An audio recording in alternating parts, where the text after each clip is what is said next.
প্রথম কথা হচ্ছে, আমরা কনফেডারেশন অফ স্টেট গভর্নমেন্ট এমপ্লয়িজের পক্ষ থেকে মামলাটা এই কারণে করিনি যে ডিএ বাবদ কিছু টাকা আমরা পাবো। আমরা করেছিলাম যে এই রাজ্য সরকার এবং মাননীয় মুখ্যমন্ত্রী মমতা বন্দ্যোপাধ্যায় তিনি বলছিলেন যে এটা কর্মচারীদের অধিকার নয়। এই যে কর্মচারীদের অধিকারটাকে অস্বীকার করা, তাদেরকে অসম্মান করা, তাদের মর্যাদাটা কেড়ে নেওয়া, তার বিরুদ্ধে প্রতিবাদ হিসেবে আমরা অধিকারটা ছিনিয়ে আনতে চেয়েছিলাম।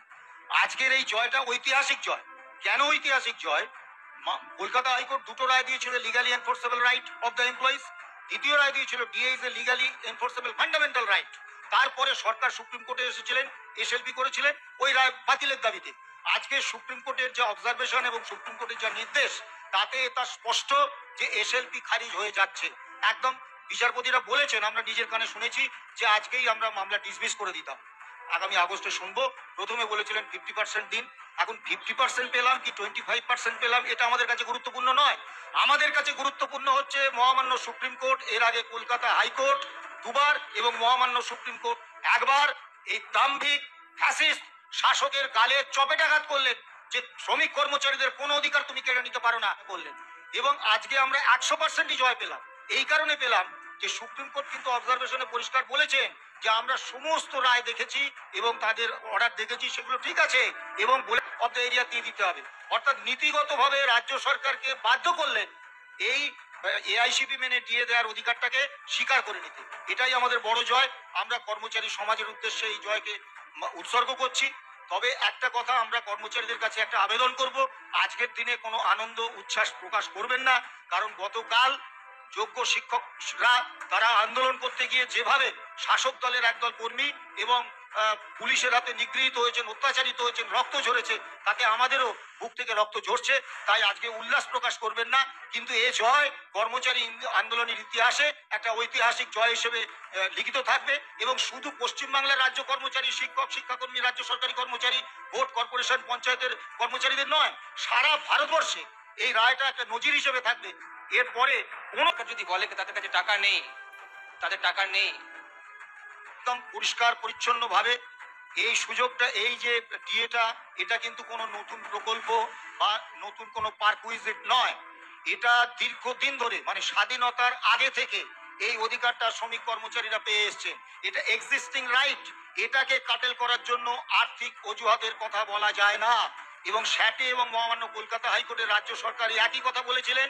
সেখানে হাইকোর্ট তাদেরকে সুবিধা দিয়েছিলেন, বলেছিলেন বলা যায় না, আপনার এই যুক্তি আইন গ্রাহ্য নয়। কিন্তু তবুও আপনারা কর্মরত কর্মচারীদের টাকাটা প্রভিডেন্ট ফান্ডে রাখুন, আর যারা অবসরপ্রাপ্ত তাদের টাকাটা নগদে দিয়ে দিন। কর্মচারী সংগঠন, মামলাকারী সংগঠনের সঙ্গে আলোচনা করে তারা সে রাস্তাও করেননি। আর টাকা নেই এ কথাটা বিশ্বাসযোগ্য নয়। মেলা খেলা থেকে আরম্ভ করে যাবতীয় বেনিয়মে এত লক্ষ লক্ষ কোটি কোটি টাকা খরচ করা যাচ্ছে, আর কর্মচারী, শ্রমিক কর্মচারীদের দেওয়া যাবে না। অবশ্য এই সরকারটা হচ্ছে নির্লজ্জ সরকার। আপনারা কি জানেন পঞ্চায়েতের ট্যাক্স কালেক্টর 600 টাকা মাসে বেতন পায়? আপনারা কি জানেন মিড ডে মিল ওয়ার্কাররা 1666 টাকা মাসে বেতন পান? আপনারা কি জানেন জীবিকা সেবকরা 8 বছর ধরে বেতন পাচ্ছে না? এইরকম একটা নৃশংস অমানবিক সরকার। একেবারে নৈতিক জয়, আইনি লড়াইয়ে আংশিক জয়। ইতিমধ্যে রাজ্য সরকারি কর্মচারীরা তারা সন্তোষ প্রকাশ করেছেন। অবিলম্বে বকেয়া মহার্ঘ ভাতার 25% দিতে হবে রাজ্য সরকারকে, এমন নির্দেশ দিয়েছে আজ সর্বোচ্চ আদালত। বিকাশ দা, প্রথমে দেখলাম সুপ্রিম কোর্টে আমরা মনোভাব তার আগেই বলছিলেন কি, যেটা পরশু বলেছিলেন কি 50% আপনারা দিয়ে দিন, একটা গুডউইল জেস্টার তৈরি করে। রাজ্য বলছিল কি তাদের কোমর ভেঙে যাবে এই টাকা দেওয়ার জন্য। এটা কেন? রাজ্য সরকারের একটাই কাঁদুনি ছিল সুপ্রিম কোর্টের কাছে যে আমাদের টাকা নেই। আমাদের বক্তব্য, যেটা আইনত প্রাপ্য সেই টাকা নেই, এটা কোনো যুক্তি হতে পারে না। এবং সেই জন্য সুপ্রিম কোর্ট যখন রাজ্য সরকারের পক্ষ থেকে বারবার ঘ্যান ঘ্যান করছিলেন, তারা বললেন আমরা এই মামলা খারিজ করে দিতাম। কিন্তু আমরা খারিজ করছি না, যেহেতু এটা ইন্টারিম স্টেজে আছে, আমরা ফাইনালি শুনবো, তার আগে তুমি 50% বকেয়া টাকা অবিলম্বে জমা দাও।